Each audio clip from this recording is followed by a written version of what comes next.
JB ನಗರ ಕೋಟೆ ಹಿಂಭಾಗ ಭದ್ರಾವತಿ. ಈ ಘಟನೆ ನಡೆದಿರೋ ನಮ್ಗೆ ಗೊತ್ತಿಲ್ಲ. ನಾವು ನಮ್ಮ ಅಂಗಡಿ ಇಟ್ಕೊಂಡಿದ್ವಿ. ಡೈಲಿ 8:30 9 ಗಂಟೆಗೆ ಬಾಗಿಲು ಹಾಕ್ಕೊಂಡಂತಿದ್ದೆ. ನಿನ್ನೆ ಏನಾಯಿತು ಸಂಜೆ ಅಂದರೆ ನಾನು 8 ಗಂಟೆಗೆ ಬಾಗಿಲು ಹಾಕ್ಕೊಂಡು ಹೋದೆ ಸ್ವಲ್ಪ ತೀರ್ಥ ಹಾಕ್ಕೊಂಡೆ ಮನೆಗೆ ಹೋದೆ. ಆಮೇಲೆ ಊಟ ಮಾಡೋಣ ಅಂತ ಹೇಳ್ಬಿಟ್ಟು ಕುಂತ್ಕೊಂಡಿದ್ದೆ. ಅಷ್ಟರಲ್ಲಿ ನಮ್ಮ ಹೆಂಗಸ್ರಿಗೆ ಫೋನ್ ಬಂತು. ಏನಮ್ಮ ಅಂತ ಹೇಳಿದೆ. ಇಲ್ಲ ಕಿರಣಿಗೆ ಯಾರೋ ಹೊಡೆದು ಬಿಟ್ಟಾರ ಅಂತ ಹೇಳಿದ್ರು. ಸರಿ ನಡೆಯಮ್ಮ ಹೋಗೋಣ ಅಂತ ಹೇಳಿದೆ. ಹಾಸ್ಪಿಟ್ಲಿಗೆ ಹೋದೆ. ಹಾಸ್ಪಿಟ್ಲಿಗೆ ಹೊಡೆದ ತಕ್ಷಣ ಇಲ್ಲಿ ಹೊಡೆದು ಬಿಟ್ಟಾರೆ ಲೆಫ್ಟ್ ಸೈಡಲ್ಲಿ ಫುಲ್ಲು ಬ್ಲಡ್ಡು. ಅಲ್ಲಿ ಟ್ರೀಟ್ಮೆಂಟ್ ಏನು ಕೊಡಲಿಲ್ಲ ಡಾಕ್ಟ್ರುಗಳು. ಅಲ್ಲಿಂದ ನಾವು ಬಂದ್ವಿ. ಇಲ್ಲೂ ಏನು ಟ್ರೀಟ್ಮೆಂಟ್ ಕೊಡಿಲ್ಲ. ಇವರೇನು ಹೇಳಿದ್ರು ಸತ್ತೋಗಿದ್ದಾನೆ ಅಂತ ಹೇಳ್ಬಿಟ್ರು. ಸರಪ್ಪ ಅಂತ ಹೇಳಿದ್ವಿ. ಸರ್ ಅಂದ ತಕ್ಷಣ ತಗೊಂಬಂದು ಇಲ್ಲಿ ಹಾಕ್ಬಿಟ್ರು ಡೆಡ್ ಬಾಡಿನ. ಸರ್ ಅದು ಸುಮ್ಕೆ ಆದ್ವಿ. ಆದಮೇಲೆ ಮತ್ತೆ ಏನೂ ಕೇಳಿಲ್ಲ. ನಾವು ಸುಮ್ಕೆ ಆದ್ವಿ. ಈ ಘಟನೆ ಆಗಿರೋದು ಅಂತೂ ನಮಗಂತೂ ಪಕ್ಕ ಗೊತ್ತಿಲ್ಲ.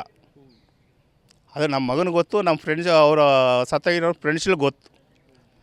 ಅವರೇ ಬಂದು ತೀರ್ಮಾನ ಕೊಡಬೇಕು. ಹೊಡೆದೆ ಅಂತ ಹಳೇ ದೇಶದ ಇಟ್ಕೊಂಡು ಹೊಡೆದಿರೋದು.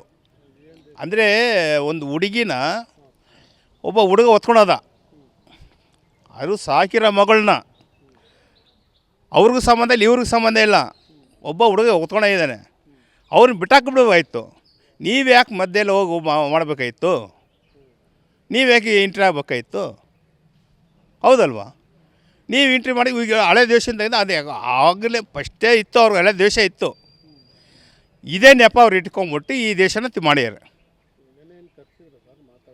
ಹಾಂ, ಸಮಾಧಾನ ಮಾಡ್ಯಾರ, ಪೊಲೀಸರವ್ರು ಮಾಡ್ಯಾರ. ಅಲ್ಲಿ ನೋಡಪ್ಪ ನೀವು ಯಾರು ಬರಬೇಡಿ, ಹುಡುಗಿನ ಕರೆಸ್ತೀವಿ, ಹುಡುಗಿ ಕುಂತ್ಕೊಂಡು ಮಾಡಿಸ್ತೀವಿ. ಹುಡುಗಿ ಎಷ್ಟು ವಯಸ್ಸು, ಹುಡುಗನಿಗೆ ಎಷ್ಟು ವಯಸ್ಸು, ಕುಂತ್ಕೊಂಡು ಮತ್ತೆ ನೀವು ಯಾರು ಹೊರಗಡೆ ಯಾರು ಬರಬೇಡ್ರಿ ಅಂತ ಹೇಳ್ಯಾರ.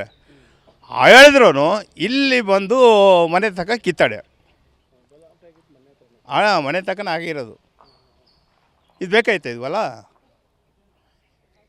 ಹುಡುಗಿ ಏನೋ ಓಡೋದ್ರು, ಇವ್ರಿಗೆ ಯಾಕೆ ಬೇಕಾಯ್ತು ಇವಲ್ಲ? ದೇಶ ಇರಬೇಕು, ದೇಶ ಇರ್ಬೋದು, ಅತಿ ದೇಶ ಇರೋಕ್ಕೆ ಹೋಗ್ಬಾರ್ದು.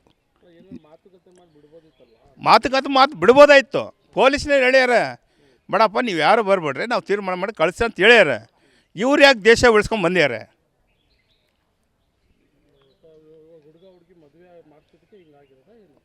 ಅದೇನ ಇನ್ನೂ ಗೊತ್ತಿಲ್ಲ. ನಂಗೆ ಗೊತ್ತಿಲ್ಲ. ಯಾರು ನನ್ನ ಮಗನ?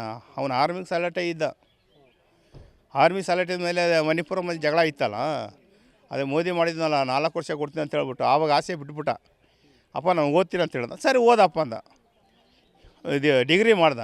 ಅಪ್ಪ ನಾನು ಮುಂದೆ ಹೋಗ್ತೀನಿ ಅಂತ ಹೇಳ್ದ. ಸರ್ ಓದಪ್ಪ ಅಂತ ಹೇಳಿದೆ. ಎಕ್ಸಾಮ್ ಓದ್ತಾನೆ, ಫ್ರೀ ಇದ್ದಾಗ ಪಾಯಿಂಟ್ ಕೆಲಸ ಹೋಗ್ತಾನೆ. ಜಗಳ ಬಿಡ್ಸೋಕ್ಕೆ ಹೋಗಿರೋದಕ್ಕೆ ಆಗಿರೋದು ಇದಷ್ಟೇ. ಬಿಡ್ಸೋಕೆ ಹೋಗಿರೋ ಇದು ಇಬ್ಬರು ಅಷ್ಟೇ. ಈ ಸತ್ತಿರೋನು ಅಷ್ಟೇ, ನಮ್ಮ ಮಗನಷ್ಟೇ, ಇವಾಗ ಹಾಸ್ಪಿಟ್ಲ್ ಇದ್ದಾನಲ್ಲ ಅವರಷ್ಟೇ. ಯಾವನ ಜಗಳಕ್ಕೆ 3ನೇ ಜಗಳದಲ್ಲಿ ಇವ್ರು ಸತ್ತೋಗ್ಬಿಟ್ರು ಅಷ್ಟೇ. ಬಿಡ್ಸೋಕೆ ಹೋಗಿರೋದಷ್ಟೇ, ಇನ್ನೇನಿಲ್ಲ. ವಿ ವೆಂಕಟೇಶು.